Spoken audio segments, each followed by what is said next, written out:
let's focus on tomorrow night. Pittsburgh Steelers, Tennessee Titans, Acrisure Stadium, Thursday night game. Kenny Pickett's probably going to play. Who knows what's going on there? Will Levis coming to town after 4 touchdowns, just like we said. DeAndre Hopkins is very much so alive. That guy, we made fun of. Why would the Steelers go get DeAndre Hopkins? Yeah, well, about 48 hours after we said that, he looked damn good. Yeah. he looked damn good. Your keys to victory for the Pittsburgh Steelers in, what are we, week 9 now? In week 9 against the Titans. Yeah, time flies when you're having fun. That's what they say. My big key to victory is you got to make it hell on Will Levis. You got to make life hell for him in that pocket. TJ Watt and Alex Highsmith have to do their thing. I think you also got to get better pressure up the middle. I think, Maud Adams, I thought, had a big tackle for loss against the Jaguars. He's had a decent season. Larry O, need more from him too. Keanu Benton, let's really get after this guy. Pin your ears back. And I don't know, you don't love the idea of leaving your corners in your secondary, especially without Minkah Fitzpatrick to hold up against a guy like DeAndre Hopkins. But yeah, I don't know, you got to do it, I think. I think you are going to have better success if you pressure Levis, you make him uncomfortable. I think that's the better option over just kind of sitting back and letting your DBs try to contain DeAndre Hopkins. Tennessee lets up they're tied for the 6th most sacks allowed in the NFL. So I think you're going to have plenty of opportunities to get after Will Levis. And if you can fluster a young quarterback, I feel like that's the easiest path to a win and getting back in the win column. Yeah, I agree. I like that approach. I feel like it's been a couple of games now since TJ and Alex have kind of disrupted a ball game. Enough to say hey, the Steelers won because of this, and it shouldn't always be on them, but They're superstars, man. Sometimes it should be. That's what I'm saying. That's how the Steelers are built to win. Is we need splash, and those two are the splash. Yeah, Splash Brothers is already taken. We can't use that one. But they are the splash for the Pittsburgh Steelers. I agree with that one. I want to say stopping Derrick Henry is the key to victory for me, but I feel like that's way too mainstream. I feel like everybody knows that one. You let Derrick Henry go loose. I mean, it's Derrick freaking Henry. What are you expecting? You let him run for 170 yards, and you're telling me that the Titans are going to lose a ball game? No, that's not going to happen. You let Derrick Henry run wild, they win, but that's an easy one. I'm going to go the other way.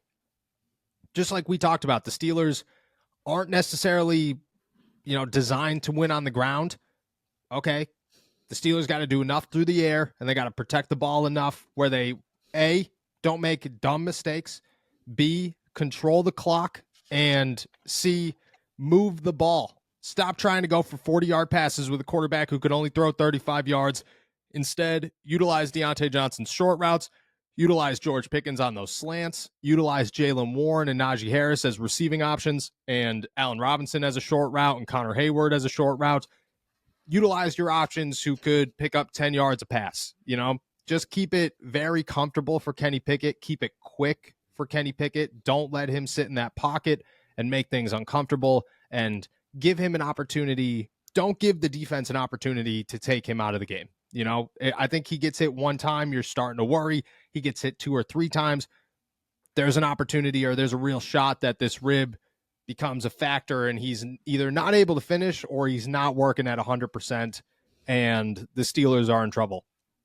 Your passing game has to be short and efficient, and if it's short and efficient, Kenny doesn't get hit as much, the clock is on your side, and you continue to move the ball. The Steelers, where the Steelers make mistakes most of the time is they throw a 30-yard pass and, Deontay's open or George Pickens is open, but Kenny misses the throw, or Kenny rolls out or doesn't see anybody fast enough. It seems to be like a revolving door of problems. You keep things short and simple. I think that's the best way to go about it for a game where your quarterback's nicked up. Yeah, absolutely. Just can't put this in Kenny's hands. You got to rely on, you got plenty of playmakers. Let them make those plays instead of a guy who might not be able to throw, quite honestly. Let's make life as easy as we can on him in this game. Yeah, I agree. All right. Week 9, you did you pick no, we all picked the Steelers last week, didn't we?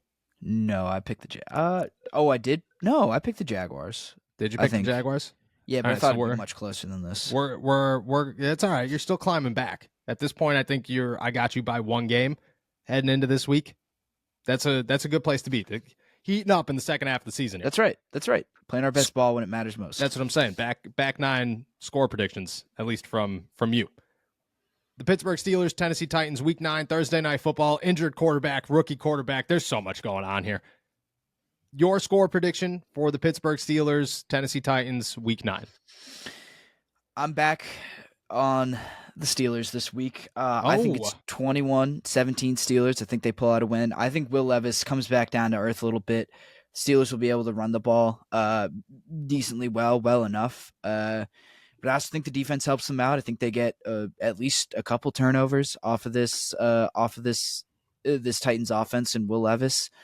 And they set him up with some good field position that the offense capitalizes on behind Najee Harris and Jalen Warren, and they get out of there with the win. It's close, but you get a win. You're feeling much better about yourself, and you kind of ease some of the anxiety that came out of last week. Okay. Did you? Man, that's tough. Because I was going Tennessee. Going Tennessee. I was, but now, if you're optimistic about the Steelers, that changes my mindset a little bit, because I was like, oh, okay, nobody's optimistic about the Steelers this week. Maybe we should be. I'm gonna say I'm always zigging when people are zagging. That's true. You can never pin me down. It's true. It's very true. All right, I'm gonna stick to my guns. This is the first time all season I'm picking against the Steelers. I hate to do this. I want everybody to know this. I like to stay optimistic. I like to stay, in the good light and the good eyes of our favorite people on the planet, which are Pittsburgh Steelers fans. I'm going Tennessee Titans. I'm going to say Will Levis continues to ball out. Minka not being there is huge for the Steelers. I think that is so overlooked and something that's going to cause a lot of problems.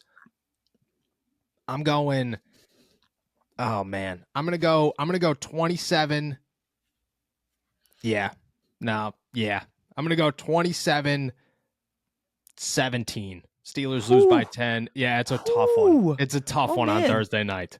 I do not feel good about it. I just don't feel like the offense is going to click. I don't think that they're going to get enough. I don't think Kenny's going to have himself a good game. I'm nervous about both of those things. And then I just think Will Levis is going to ball out, and there's going to be like, I could just see the Friday morning storyline of the Steelers have issues at quarterback. This is very concerning. And Will Levis showed another example of why. 27-17. Man, I hate that score. I hope I am so wrong. I'm just setting it up. Look at the media, Steelers fans. They don't believe in you at all. They're haters. They want this team to fail. I'm setting it up for an opportunity for us to go into Week 10 tied. With a good. This is how you finished off last 8 weeks of the season. Things get exciting.